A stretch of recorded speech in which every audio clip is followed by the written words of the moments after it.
ทุกท่านพร้อมกันนี้ขอยกมือ10 นิ้วกราบอาราธนาเอาคุณพระแก้วเจ้าทั้ง3ประการบุญศีลบุญทานที่ท่านผู้ฟังทั้งหลายได้กระทำปั้มเป่งมาคุณงามความดีที่ทำไว้ในอดีตและกำลังจะทำเวลานี้คุณพ่อคุณแม่คุณครูบาอาจารย์ผู้ประสิทธิ์ประสาทวิชาความรู้เสื้อวัดเสื้อวาเสื้อบ้านเสื้อเมืองพระสยามเทวาธิราชสิ่งศักดิ์สิทธิ์ทั้งหลาย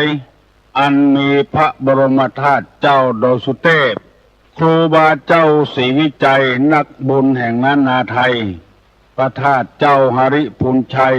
พระธาตุเจ้าดอยกองมูจังหวัดแม่ฮ่องสอนพระธาตุเจ้าลำปางหลวงจังหวัดลำปางเป็นต้นขอได้มาปกปักรักษาพ่อแม่พี่น้องลูกหลานเหลนวงศาคณาญาติทั้งสายโลหิตทั้งญาติธรรมทั้งหลาย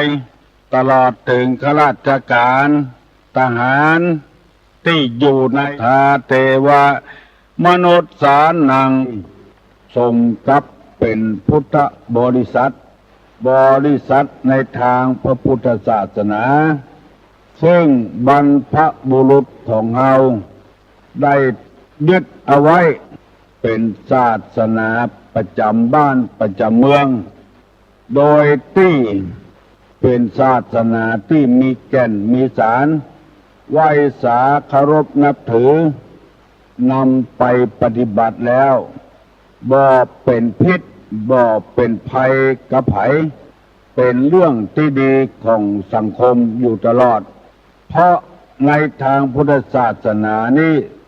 สอนเดินทางแบบธรรมชาติบ่ฮู้บิดบ่ฮู้เบียดธรรมชาติก็คือสิ่งที่มันเกิดขึ้นมาเองเป็นมาเองมันเป็นเชื้อใดมันเป็นเชื้อนั้นคนทำดีความดีมาตอบสนองคนทำความชั่วย่อมตอบสนองปลูกพืชปลูกผักชนิดใดผลที่ได้รับมาก็พืชเช่นนั้นผักชนิดนั้นธรรมะก็อย่างนั้นถ้าปฏิบัติอย่างใดผลก็จะแสดงขึ้นมา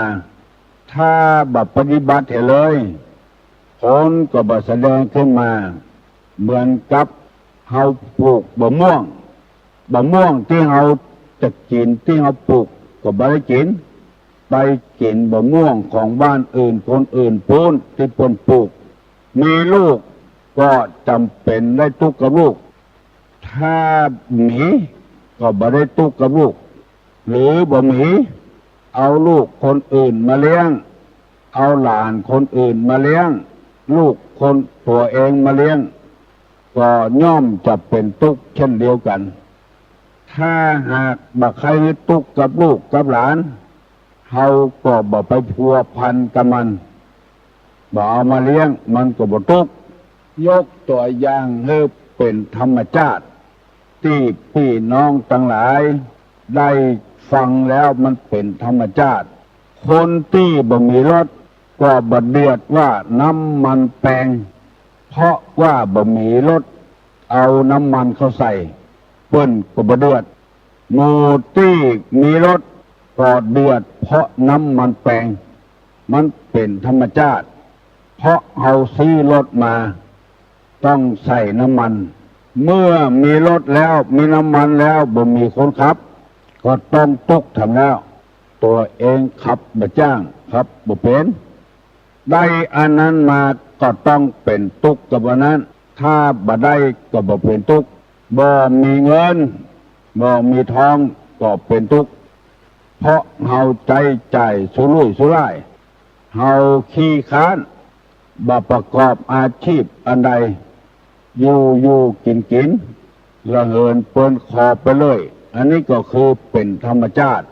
เปิ้นมั่งมีสีสุขเพราะเปิ้นมันเปิ้นขยันตื่นเมื่อตี 3 ตี 4แล้วเฮายังอยู่ที่นอนอยู่ประเดี๋ยวนี้ เฮาก็สู้เพิ่นบ่ได้เพิ่นได้ไปไกลแล้ว อันนี้พูดสำหรับคนธรรมดาก็กาพาณิชย์คนเนี้ยให้ใส่สวนสำหรับข้าราชการบ้านเมืองตลอดสัปดาห์หนึ่ง5 วันเต็มอันนี้ก็หันใจเพิ่นพ่องบันจะนอนอยู่ก็บอกว่าหยังนอนประเตอะอาจารย์เอ้ยนอนประเตอะครูเฮ้ยตำรวจเอ้ยทหารเอ้ยทหารก็บ่ได้ตำรวจก็บ่ได้เพราะมีกฎข้อบังคับอยู่แล้วสำหรับครูบาอาจารย์ก็ดีนายแพทย์ก็ดีพยาบาลก็ดีลูกขวายนั่นก็ได้แต่บางคนพอถึง6 โมงเนี่ยอยู่บ่ได้ละฟังเทศน์เพราะฉะนั้นพระพุทธศาสนาเฮาจึงเป็นศาสนาธรรมชาติคนใดทำเจียใดก็ได้ผลฉะนั้นแล้วมีความจำเป็นอย่างยิ่งที่คนเฮาจะต้องปฏิบัติตามหลักธรรมชาติอย่าไปฝ่าฝืนมันถ้าฝ่าฝืนมันเมื่อใดก็เดือดร้อนเมื่อนั้นเอาง่ายๆวิทยาศาสตร์คือการฝ่าฝืนธรรมชาติเพราะว่ามันเล่นงานขึ้นมามันก็เล่นดื้อมันแบบงามแบบเมินเหมือนธรรมชาติต้องใส่เชื้อเพลิงให้มันต้องใส่มันเครื่องให้มันใครจะฟังบ่เข้าใจแต่ธรรมชาติของคนเนี้ยบ่ต้องเตือนมันอย่างแล้วกินข้าวป่าอาหารตามธรรมดานี่แหละสมมติว่าเฮารถไปเข้ายางระเบิดเหียขับไปสั่นทึดเหียอันนี้คือการฝืนธรรมชาติมันจะฮื้อเหมือนใจโดยทั่วไปนะเป็นไปบ่ได้บางครั้งมันไม่อยู่แต่เราต้องเสียเงินเสียทองเสียก้าทนุบำรุงมันยังเขี้ยวปลอมกับเขี้ยวแตะเขี้ยวแตะนี้บ่ต้องระวังรักษาอย่างกินข้าวแล้วก็แปรงฟันอย่าลุกมาก็แปรงฟันทำความสมาอาดทุกมันกันนะก็ต้องไปรักษาเนี่ยพอถึงข้าวมันหล่อนไปเอาเขี้ยวใหม่เขาใส่นั่นคือธรรมชาติเขี้ยวใหม่นี้บ่เกยกับปากกับคอกับปากกับคอบางคนเลยกินข้าวกินน้ำตึดออกก่อนอยู่มีใส่จังงามอย่างเดียวเวลากินข้าวบ่ม่วนอันนี้คือการฝืนธรรมชาติหัวเข้ากะปั้นดามเล็กดามหล่าขึ้นจะเนี้ยเหมือนเก่าเหมือนเดิมบ่ได้บ่เหมือนธรรมชาติอันนี้คือวิทยาศาสตร์ฝืนธรรมชาติคนเฮาถ้าฝืนธรรมชาติเมื่อใดเหมือนเข้าก็เดือดร้อนเหมือนอันแต่ธรรมชาตินี่มันเป็นไปด้วยระเบียบของมันต่างหากตุลงได้บอกว่าลักษณะของคนนี้ต้องรู้จักตัวเก่านั่นก็คือการคนที่มีการเสงี่ยมเจียมตนนั้นใครก็ฮักก็ชอบมีกิริยามารยาทเรียบร้อยตุลงได้นำมาเสนอไปแล้วหลายข้อแล้วต้องเสงี่ยมเจียมตนคนเฮานี่ดัดได้ไม้บางอย่างก็ดัดได้เอามาแปลงรูปจ้างพ่องรูปนกพ่องรูปกระต่ายพ่องเพราะคนเฮาดัดมันดัดอยู่ตลอดเวลาพอเผลอมากิ่งไม่ออกมาก็บ่เป็นรูปนกบ่เป็นรูปจ้างแล้วแต่ว่าคนเฮาดัดตัวเดียวนิสัยมันจะเป็นไปตามนั้นที่ตุลงนำมาเสนอไปแล้วคือมีใจอ่อนน้อมบังคับที่จิตที่ใจพุ่นอย่าไปใจกระด้างกระเดืองถ้าใจอ่อนน้อมคบยำแยงแล้วร่างกายมันก็จะอ่อนน้อมไปตัวกำอู้กำจามันก็จะอ่อนไปตัวถ้าจิตใจกระด้างกระเดืองกำปากก็จะกระด้างไปตัวตีนมือนิสัยร่างกายก็จะกระด้างกระเดืองไปตัวบ่ยอมอยู่ในอำนาจของไผบ่ยอมเชื่อฟังกำไผ แม้แต่ผู้นำของประเทศรู้อำนาจแต่ความอยากที่เกิดขึ้นเป็นไปโดยดีๆแต่เพราะนิสัยจิตใจกระด้างกระเดืองบ่อ่อนน้อมบ่เคารพนับถือรัฐบาลเนี่ยอย่างควางหูควางตาไปหมดบ่เหมือนเจ้าบ้านเฮาธรรมดาปฏิบัติติดตามที่รัฐบาลสั่งมาผู้ที่มีใจกระด้างกระเดืองจะต้องเป็นคนอย่างที่เขาว่ารัฐบาลไปคุกพุ่นอยู่กับเจ้าบ้านเจ้าจองเพราะว่าหาเสียงรัฐบาลไปต่างประเทศเพื่อไปสัมพันธไมตรีก็ว่าระยะนี้ไม่ควรไปเนี่ยยังบ่ได้สักอย่างเพราะว่าใจบ่อ่อนน้อมมาก่อนปากก็เลยบ่อ่อนน้อมทำไม่ยังเป็นพิษเป็นภัยเป็นหมดเนี่ยคือมันฝืนธรรมชาติเปิ้นทำความดีหูอยู่ว่าเป็นความดีก็ว่าเปิ้นยึดเป็นฐานหาเสียงหมู่นี้เป็นต้นสองมีความเจียมตนสงเงียมเจียมตนรู้ฐานะรู้ความเป็นอยู่บ่อาจเอื้อมขึ้นไปสู่เบื้องบนปากก็เจียมกำปากตัวเองก็เจียมตัวเองอันนี้มันเป็นธรรมชาติเพราะคนเหล่านี้อ่อนน้อมไปได้ฝืนธรรมชาติไปพ้องนั่นก็คือบังคับจิตบังคับใจมาเสียประโยชน์ได้ประโยชน์มาสู่เปิ้นสู่ตัวเป็นคนอ่อมน้อมคบยำแยงผู้เฒ่าผู้แก่สามบ่ถือตัวสี่บ่ยิงยโสห้าทำตนเหมือนผ้าเช็ดเท้าทำความสะอาดให้เปิ้นให้ความสะดวกให้เปิ้นหกทำตัวเหมือนกับโคเขาขาดบ่มีพิษบ่มีภัยบ่ควิดไผบ่ไล่ฆ่าไผเจ็ดทำตนดุจงูพิษที่ถูกรีดแล้วบ่มีพิษบ่มีภัยกับไผ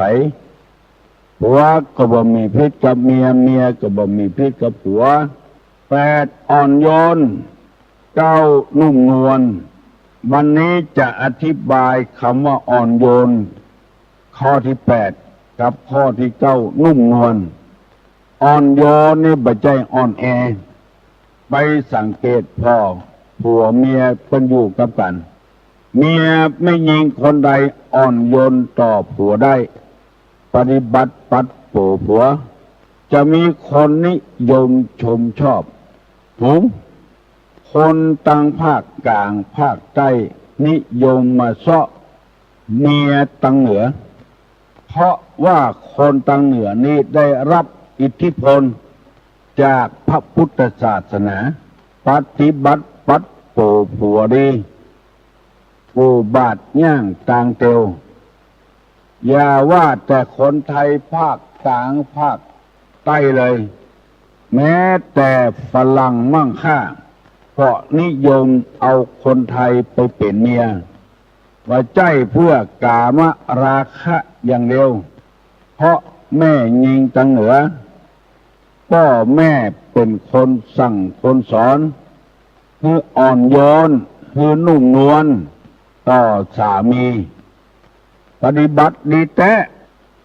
บางคนปฏิบัติเหลือพ่อเหลือแม่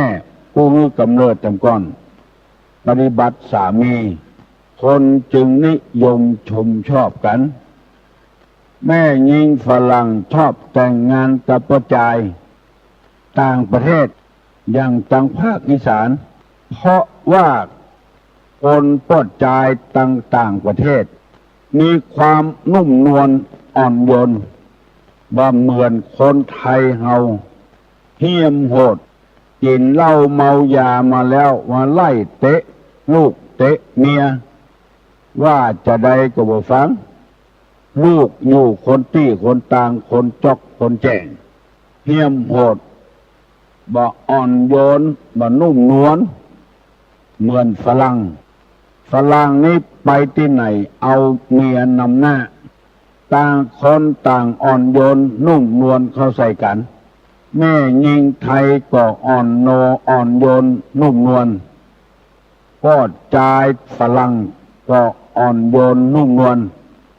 มันตยกันได้บ่มีพิษบ่มีภัยกับกันที่นำมาเสนอนี้เพื่อให้สังคมเฮาอยู่ได้มีความสุขบานหวานใจพยายามปรับปรุงเอาได้เน้อก็ออกไม่ออกศรัทธาบางคนมาสอตุลุงว่าตุลุงตุเจ้าวัดนี้ที่โคตรเอาใจตัวเองว่าจะก่อสร้างห้างแปลงหยังเอาใจตัวเองว่าไผ่ทัดทานไผ่คัดค้านไผ่บอกก็บ่ฟังเอาใจตัวเองว่าอันนี้คือความบ่อ่อนโยนความบ่นุ่มนวลบางแห่งบางที่จะคิดจะสร้างอย่างบาทำแบบทำแปลนเสนอตามลำดับชั้นให้สร้างก็สร้างไปแล้วสร้างหาดมาแล้วสักกรรมก็มีเพราะว่าบ่อ่อนโยนบ่อ่อนบ่นุ่มนวลเอาใจตัวเองว่ากระด้างกระเดื่องมาบวชในธรรมมิตรใน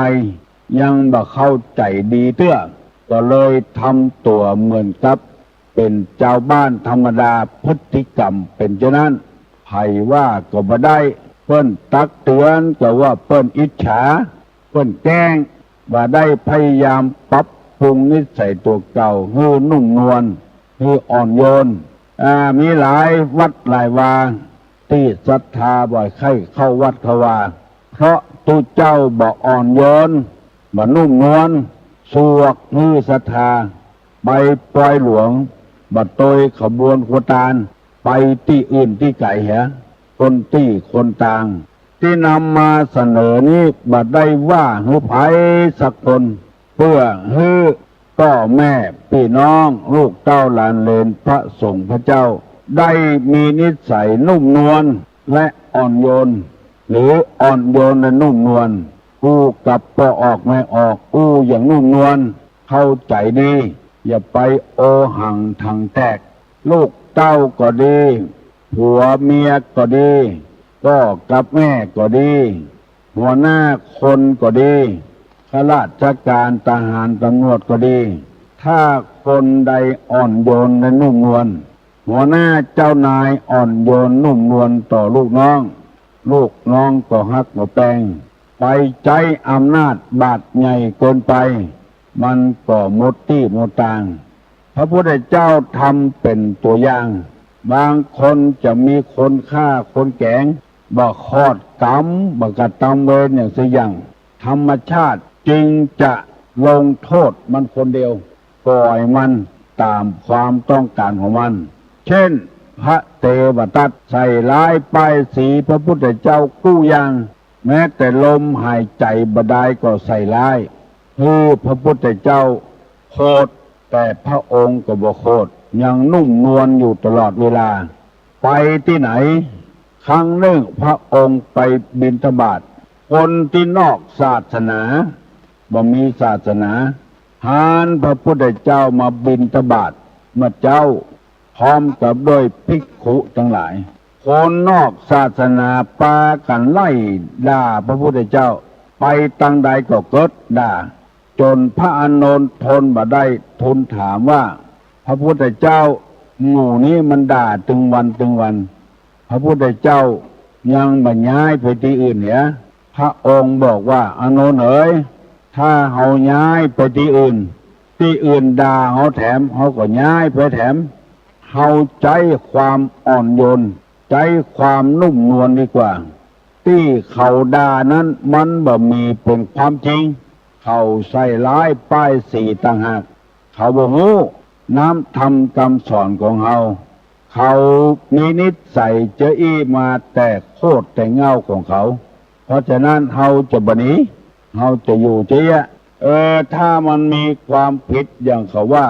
หมู่หัวโล้นหมู่บ่ทำประโยชน์หยังนุ่งผ้าก็นุ่งแบบไม่ยิงแจ้งมาก็เสาะขอกินกับเปิ้นหมู่สุดกำปิดอย่างหมู่เนี้ยหมู่นอกศาสนาด่าเปิ้นมันแบบเป็นไปอย่างนั้นเฮาบ่ได้ไปเบียดเบียนไผกุมบาดเถอะขึ้นร่อง ไผจะใส่เฮาก็จะเอาไผบ่ใส่เฮาก็บ่เอาสุดแล้วแต่เจตนาความสุขของเพิ่นเฮาทำอย่างนี้เฮาบ่ได้เกียรติได้ค้านอย่างที่กรรมเขาว่าอันนี้เฮาทำนุ่มนวลเฮาทำมันอ่อนโยนเฮาบ่ได้ไปท้าประทายเขาบ่ไปละอยู่นี่ก่อนเถอะนานไปนานไปความนุ่มนวลความอ่อนโยนของพระพุทธเจ้าสามารถชนะหมู่ที่นอกศาสนาฟังธรรมนักเข้าก็เลยเกิดศรัทธาเลื่อมใสพระพุทธเจ้าไปเองอาศัยความนุ่มนวลอาศัยความอ่อนโยนมาเดี๋ยวนี้นิยมน้ำยาอีกอย่างหนึ่งเรียกปรับความนุ่มซักผ้าเสร็จแล้วใส่น้ำยาปรับความนุ่มนุ่งผ้าที่ปรับความนุ่งแล้วมันม่วนใส่สบายผ้าที่มันแข็งนี่มันใส่บ่อ่อนนุ่มใส่บ่สบายเพราะว่ามันแข็งนอนทับก็แข็งถ้าปรับความนุ่มเห็นแล้วนุ่งม่วนอุปมาฉันใดขอเมตตาผู้ฟังทุกคนได้พยายามเป็นคนอ่อนโยนเป็นคนนุ่มนวลจะไปทอมตัวนักก็บ่ดีเฮายังมีพิษมีภัยอยู่แต่ใจความนุ่มนวลความอ่อนโยนผัวทำก็ได้เมียทำก็ได้ลูกทำก็ได้ทำพ่อทำก็ได้แม่ทำก็ได้อย่างสมัยปัจจุบันนี้ใครอ่อนเกินไปลูกก็เลยได้ใจแต่ก่อนนี้ห้องแม่เฮ้ยก็เฮ้ยกี่ข้าวแล้วกาว่าบักกินตัวกะมาเดี๋ยวนี้ต้องคับต้องผมใส่ละอ่อนกูบาดย่างตังเตียวลูกของแม่เจ้าอ่อนโยนอ่อนนุ่มฟังแล้วมันม่วนมีหลายคนที่ใจวาจานุ่มนวลต้องคนพ่อลูกกินเข้าด้วยกันกินไปลูกมันไปคบใส่หัดใส่ทรายกินกับเข้าให้ขึ้นพ่อบอกว่าถามว่าให้อย่างพ่อคบใส่หัดให้โอ้ดักเหี้ยพ่อเข้ามันปลูกกับดินมันก็เอาพ่ออดเอาเหี้ยนุ่มนวลใส่ลูกน้องเอ๋ยปีหน้านะเฮาปลูกเข้าเฮาบ่ปลูกกับดินเนาะเฮาไปปลูกบนป่ายไม้ปุ่นเนาะลูกเนาะ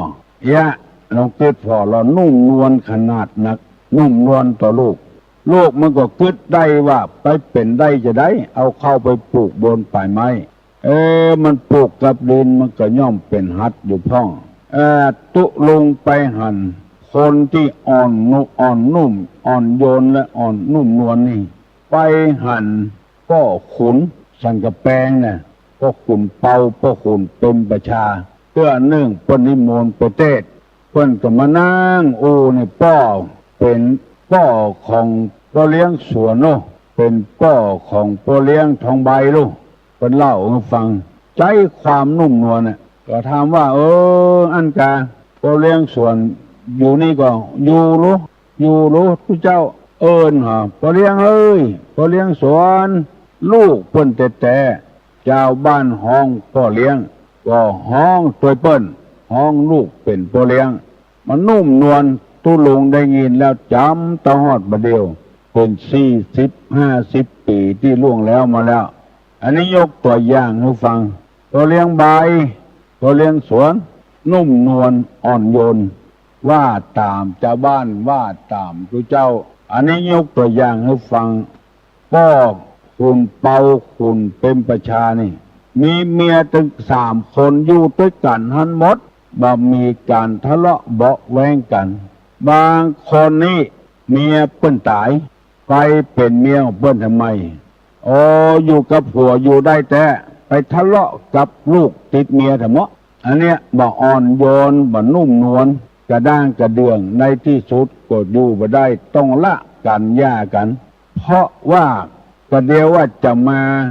ช่วยกันฮิกันหาให้เจริญรุ่งเรืองเป็นมาหาเรื่องลูกติดผัวบางคนก็พิษกับลูกติดเมียจะเอาไอ้อย่างนักหนาอยู่ด้วยกันไปหันละ อยู่ไปตามน้ำทำไปตามตัวน้ำเพียงใดดอกบัวเพียงอันอยู่มาก็มาอยู่กับวัดกับว่าเมินเข้าไปคุยลูกศิษย์ลูกหาเก่าไปสนไปสอลูกศิษย์ลูกหาเก่าฮู้ครูบาอาจารย์ฮู้ตัวเองใครได้หน้าใครได้ตาหมูเนี้ยมันบ่อ่อนโยนบ่นุ่มนวลฟังว่าอย่าเตอะพอออกไม่ออกปนมมือเนอสัพพะโรคาวินิมุตโตสัพพะสันตาปวัตติโตสัพพะเวระมติกันโตนิพุตโตจัตุวังภวสัพเพติโยวิวัจจันตุสัพพะโลโกวินาศตุมาเตภวะตวนตราโยสุขีติคายุโกภวะอภิวาทนาสีริสานิจังวุธาปจายโนจัตตาโลธรรมาวัฏันติอายุวันโนสุขังปะลัง